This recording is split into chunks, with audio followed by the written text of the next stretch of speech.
when I grow up, I would like to be like Sifuna.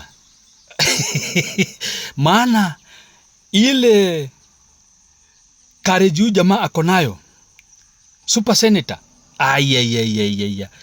amesimama leo na akasema mimi ndio ule supervisor alikuwa anaongelewa jana, na mimi ndio nilikuwa macho, na mimi ndio nilitayarisha hizi stakabadhi za MOU zile ambazo zilikuwa zimeshikanisha chama cha ODM na UDA.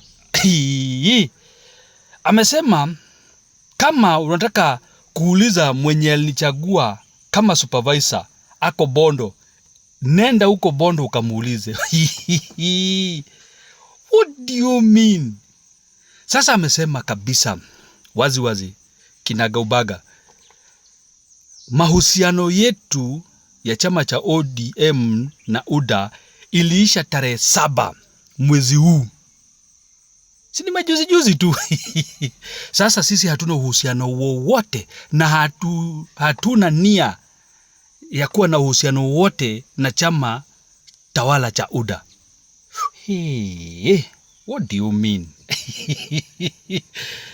Nasema, when I grow up, I would like to be like Sifuna. We, things are unfolding. Huyo naye ni Oparanya amesema sasa huyu jamaa hata mkimfukuza kwa chama mumemjenga. Ameanza kuona dalili Sifuna sasa, mpaka amekubali akasema Sifuna ni mkubwa sasa kuliko hata ODM. Baba saw it in Sifuna. Na kuna wakati alimwekelea mkono, msisahau. Sisi ndio Sifuna. Mimi ndio Sifuna. Who told you?